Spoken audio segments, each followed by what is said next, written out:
Terima kasih saudara, senang sekali saya Dosi Alfian pagi hari ini menyapa Anda kembali dalam Serambi Topik. Dan seperti biasa kita akan berbincang-bincang bersama redaktur harian Serambi Indonesia. Di studio Kompas TV hari ini sudah hadir Wakil Redaktur Pelaksana Harian Serambi Indonesia, Koordinator Liputan Harian Serambi Indonesia, Bung Zainal Arifin M. Nur. Assalamualaikum Bung Zainal. Waalaikumsalam warahmatullahi wabarakatuh. Apa kabar pagi ini? Alhamdulillah. Senang sekali Anda bisa berhadir.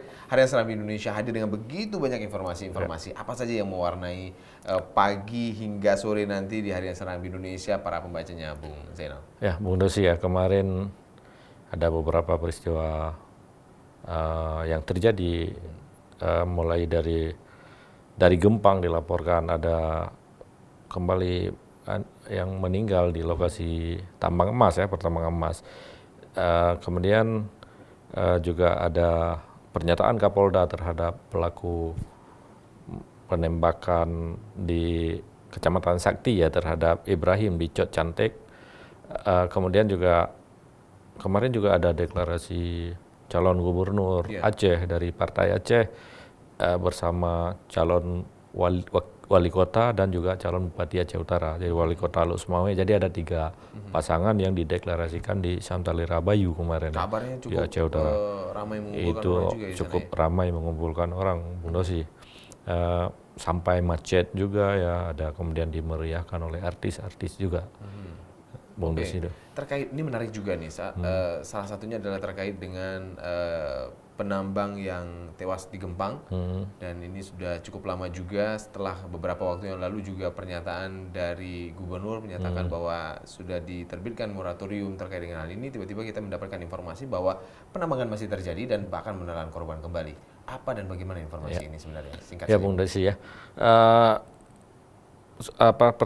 aktivitas pertambangan di Gempang itu setelah hampir 2 tahun ya, atau setahun lebih lalu itu kan sempat ribut-ribut, mereka protes segala macam para penambang ya, karena Gubernur Aceh menerbitkan moratorium, artinya penghentian tambang-tambang emas ilegal, karena ini kan membahayakan.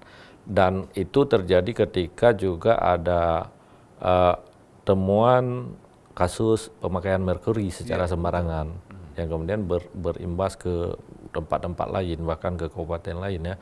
Nah kemudian itu yang mendasari kemudian ini dihentikan. Nah setelah itu sekitar 2 tahun lalu itu, setelah itu kan kita juga nggak terlalu lagi memantau di sana. Dan baru diketahui sekitar seminggu yang lalu pada Jumat kemarin itu ada 2 orang meninggal di dalam lubang itu karena lubangnya tertimbun material longsor, walaupun tidak longsor besar tapi tertimbun tanah akibat hujan sehingga mereka kehabisan oksigen. Diketahui ada 2 orang di dalam ketika itu, kemudian ditemukan mereka sudah meninggal. Itu hari Jumat lalu ya. Nah kemarin Kamis kemarin itu kita dapat lagi informasi 3 orang meninggal juga di sana. Kali ini ada 2 versi memang. Satu versi mengatakan bahwa mereka 3 orang ini bagian dari ada belasan pekerja yang sedang beristirahat di dalam camp dekat lubang yang penambang ya. Lubang itu kan dibikin sama mereka untuk mencari biji-biji emas itu ya, biji emas di dalam lubang itu. Ya, mereka kan duduk di atas beristirahat. Nah kemudian hujannya sangat deras, cuaca ini kan lagi ya musim banjir juga ya di beberapa daerah, termasuk cuaca di sana juga hujan lebat. Ini persis kejadiannya di KM 14 juga di Pulau Lush, Gempang. Jadi lokasi yang seminggu yang lalu juga di sana juga kejadiannya. Jadi mereka sedang istirahat, datang material longsor menerjang mereka, akhirnya ditemukan 3 orang meninggal dan 3 orang yang luka-luka, patah, terkilir segala macam. Dan ini Bung Dosi, dari nama-nama yang kita dapat, 2 orang yang dulu meninggal juga pekerja asal Jawa Barat, yang ini 3 orang juga pekerja asal Jawa Barat yang meninggal. Artinya memang sepertinya kita melihat nih Bung Dosi, penambangan itu bukan cuma orang lokal ya yang melakukan, jadi melibatkan pekerja dari luar Aceh. Oke, apa tanggapan dari pihak kepolisian terkait dengan kejadian yang sudah berulang beberapa kali ini? Ya, kebetulan kemarin Kapolda berada di Sigli. Oke. Tadi wartawan kita juga meminta pendapat dari Kapolda ya, untuk bagaimana menjalankan, kan ada surat dari gubernur supaya untuk menghentikan tambang-tambang aktivitas tambang tadi. ilegal yang tidak resmi ya, tidak berizin artinya. Kalau masyarakat kan mengatakan bahwa ini adalah kebun kami gitu kan. Jadi kami menambang di sekitar kebun Di tanah kami. kami sendiri. Di gitu tanah ya. kami sendiri gitu, seperti itu ya. Nah, kemudian kita bertanya bagaimana polisi menyikapi hal ini. Kapolda mengatakan bahwa Kapolda sendiri tidak tahu, mungkin ketika gubernur mengeluarkan itu Kapolda belum di sini. Ini kan Kapolda baru. Iya. Baru 1 bulan 2 bulan yang lalu menjabat. Jadi Kapolda tidak mengetahui bahwa ada moratorium. moratorium dan bagaimana isi surat gubernur. Oke. Apakah memang isi surat gubernur itu memang harus dihentikan dan ada sanksinya. Nah, ini kan belum diketahui.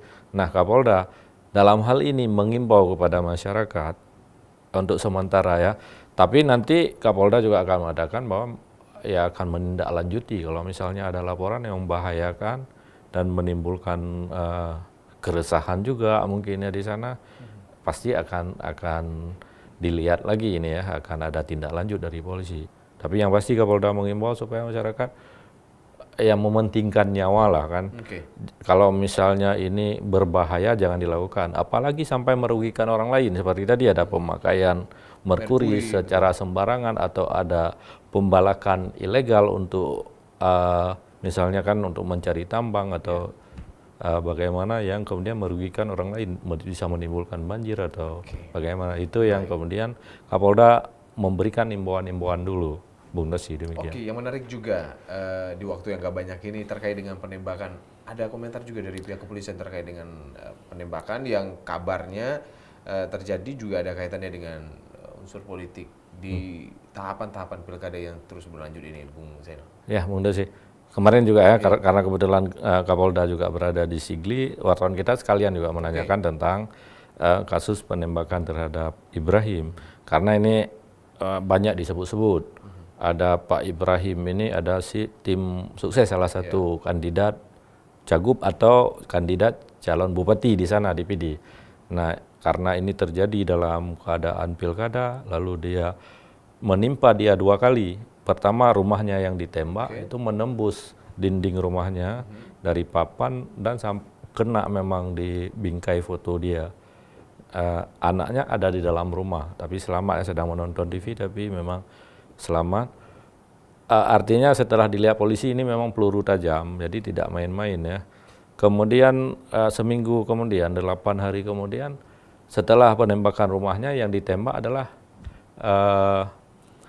si Pak Ibrahim yang disasar dengan jarak yang dekat. Sangat dekat. Sangat dekat, jadi 6 meter.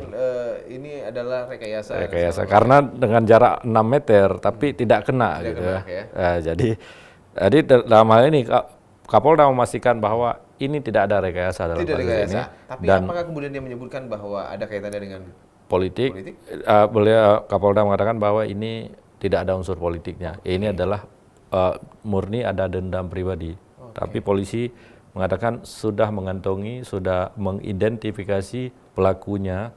Cuma kata Kapolda, polisi masih harus mengumpulkan bukti-bukti yang cukup baru kemudian ditangkap. Orangnya sudah diketahui. Tapi Kapolda mengatakan lebih baik dia menyerahkan diri supaya ya mungkin ada pertimbangan keringanan hukum, karena untuk sementara dilihat sepertinya memang seperti yang tadi ya, karena ada dekat ditembak dari jarak dekat tidak kena. Mungkin dia cuma mau meneror, tapi apapun cerita dia sudah menimbulkan keresahan dan di masyarakat. Ini melanggar hukum, demikian. Terima kasih Bung Zainal atas bincang-bincangnya hari ini dan saudara, lengkapnya dengan berbagai informasi yang hadir di pagi hari ini Harian Serambi Indonesia bisa Anda baca langsung dengan berbagai informasi yang hadir di sana. Jangan lupa kunjungi kami juga di www.serambinews.com. Saya Dusi Alfian, kembali ke studio.